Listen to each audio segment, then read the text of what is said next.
Welcome to South City PCMB. तो part 1 यानी कि sexual reproduction in flowering plant part 1 आपने देख लिया होगा। पार्ट 2 वीडियोस में आगे इसको हम कंटिन्यू करते हैं, ठीक है।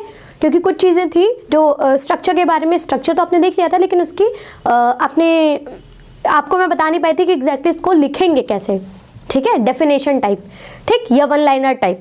तो आइए आप अब हम इसको देखने जा रहे हैं। जैसे उसमें मैंने बता दिया सारे स्ट्रक्चर, लेकिन अगर आपको कह दिया जाए कि पूछ लेता है कोई स्टिग्मा क्या होता है, तो आप क्या डिफाइन करेंगे? स्टाइल क्या होती है, कैसे डिफाइन करेंगे? ओवरी क्या होती है, कैसे डिफाइन करेंगे? Carpel pistol. तो एक एक लाइन में अभी हम देख लेते हैं इसको कैसे क्या होता है।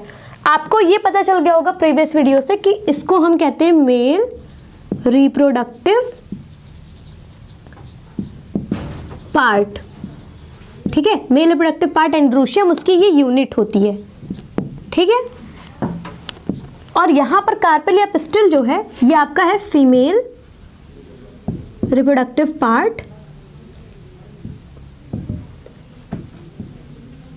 की यूनिट है कार्पेल या पिस्टल, ठीक है। बात समझ आ गई। अब इसको और थोड़ा सा डिफाइन करके देखते हैं एग्जैक्टली स्टेमेंस कैसे होते हैं। तो स्टेमेंस आपने देख लिया, एंथर प्लस फिलामेंट होता है। इसमें भी दो तरह के होते हैं, ये और ये। इसमें सिर्फ एक लोब है जिसमें सिर्फ सिंगल लोब होता है। सिंगल लोब वाले को हम कहते हैं मोनोथिकल एंथर, ठीक है। और दो लोब वाले को हम कहते हैं, यानी कि डबल लोब या 2 लोब्स वाले को हम कहते हैं बाइथिकल एंथर और डाइथिकल एंथर,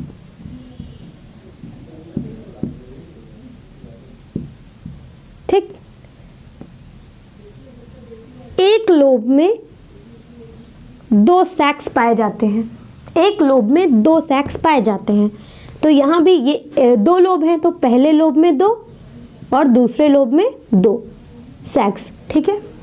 इसको हम, इस सैक को स्पोरेंजिया बोलते हैं। क्या बोलते हैं? स्पोरेंजिया। इसमें 2 स्पोरेंजिया, इसमें 4 स्पोरेंजिया, ठीक है। ये स्पोरेंजिया एक सैक लाइक स्ट्रक्चर होता है जहाँ पर आपके गैमीट्स या फिर आप कह सकते हैं पोलन ग्रेन्स का फॉर्मेशन होता है। तो स्पोरेंजिया वो प्लेस होती है, वो सैक लाइक स्ट्रक्चर होता है जहाँ पर आपके पोलन ग्रेन्स डेवलप होते हैं, पोलन ग्रेन्स का फॉर्मेशन होता है, ठीक है। तो वो कहाँ पर होता है? इस लोब के अंदर, जो सैक होते हैं उसके अंदर, ठीक है। तो इसको इसी कारण से, क्योंकि इसमें 4 स्पोरेंजिया पाए जाते हैं, इसलिए इसको बोलते हैं टेट्रा स्पोरेंजिएट, ठीक। तो अगर कोई आपसे पूछता है कि एंजियोस्पर्म में कैसा एंथर पाया जाता है, तो पहला डाइथिकल या बाइथिकल एंथर। उसमें क्यों होता है ऐसा? बाइथिकल और डाइथिकल क्यों बोलते हैं? क्योंकि 2 लोब पाए जाते हैं।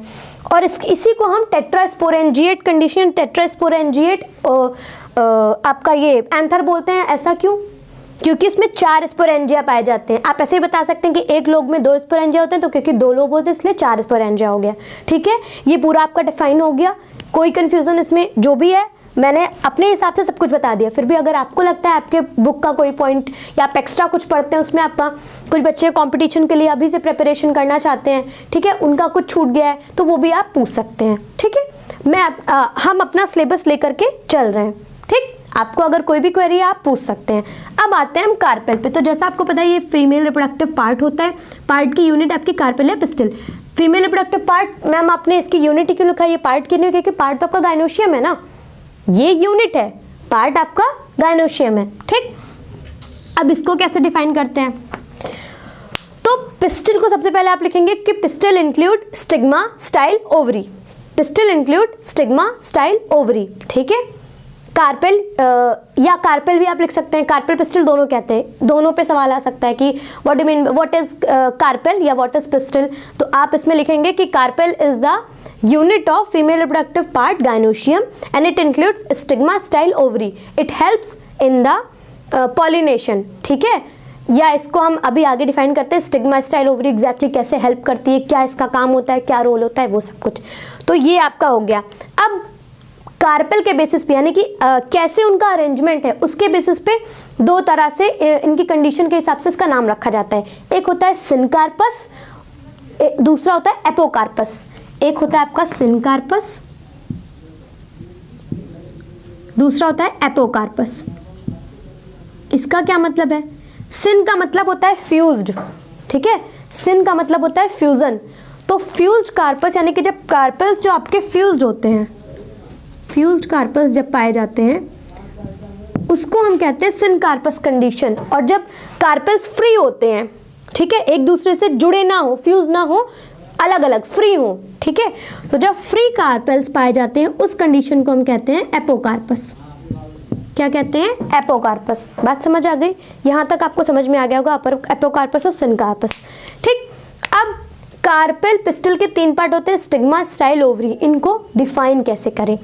तो अगर आपको पहला पॉइंट है, आपको कार्पेल में सबसे पहला पॉइंट आपका आ जाता है स्टिग्मा। तो स्टिग्मा को हम कहते हैं, stigma is the landing, stigma is the landing platform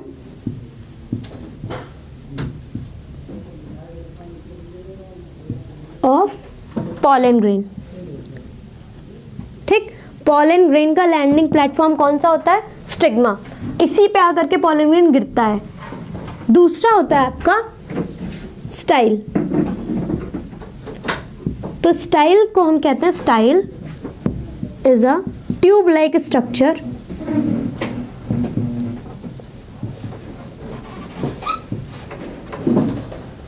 through which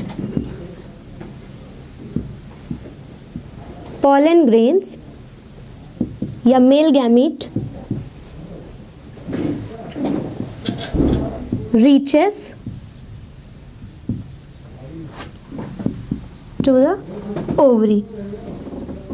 ठीक, तीसरा आपका पार्ट होता है ओवरी। ठीक है,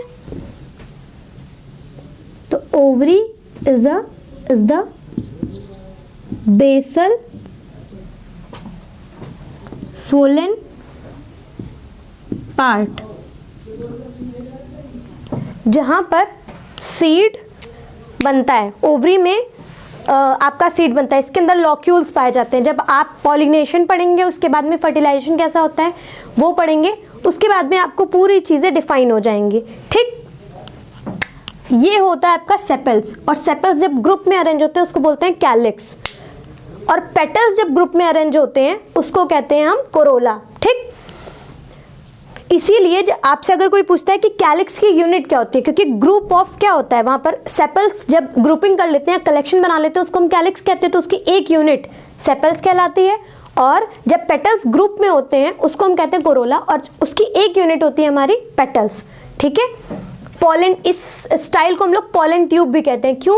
क्योंकि पॉलन, इस पॉलन ग्रेन, इस पे ये लैंडिंग प्लेटफॉर्म होता है आपका स्टिग्मा, और यहाँ से आकर के फिर पॉलन पिस्टल इंटरेक्शन एक प्रोसेस होती है, उसके बाद में ये पॉलन ट्यूब फॉर्मेशन होता है यहाँ पर अंदर। ठीक है, तो यहाँ पर स्टाइल के अंदर ही आपका पॉलन ट्यूब फॉर्मेशन होता है। वो पॉलन ट्यूब यहाँ पर जो ओव्यूल्स होते हैं उसके उसके माइक्रोपाइल रीजन तक जाकर के पहुँचती है। फिर वहाँ पर आपका सिनगैमी और ट्रिपल फ्यूजन यानी कि फर्टिलाइजेशन, डबल फर्टिलाइजेशन वहाँ पर होता है।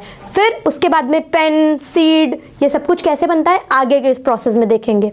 ठीक है, तो ये था आपका पूरा स्ट्रक्चर, मोनोथिकल एंथर, टेट्रास्पोरेंजिएट। क्वेश्चंस आपसे कई तरह से पूछे जा सकते हैं, आप इसको वन लाइनर में उससे लिख सकते हैं। पेटल्स को अगर डिफाइन करना है तो petals is the colourful parts of colourful accessory part. ठीक है, क्योंकि ये आपका हेल्प करता है। हेल्प कैसे करता है?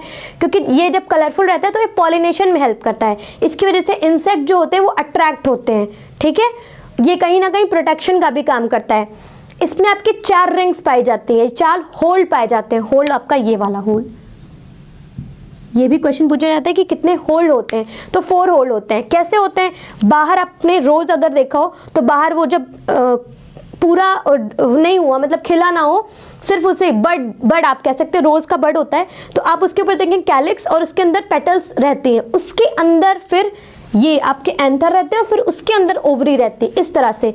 तो 4 रिंग लाइक स्ट्रक्चर यानी कि 4 होल बनाते हैं। सबसे बाहर आपका कैलिक्स रहता है, उसके अंदर ये पेटल्स रहते हैं, मतलब कोरोला रहता है, फिर उसके अंदर एंथर यानी एंड्रोशियम रहता है, उसका पूरा कलेक्शन, और फिर सबसे अंदर रहते हैं आपकी ओवरी जिसको हम लोग गाइनोशियम कहते हैं। तो 4 रिंग है, 4 होल आपके बनते हैं इसमें, ठीक। तो इसमें कितने होल हो गए आपके 4। पहला आपका बनेगा कैलिक्स, दूसरा कोरोला, तीसरा आपका एंड्रोशियम और चौथा गाइनोशियम, ठीक।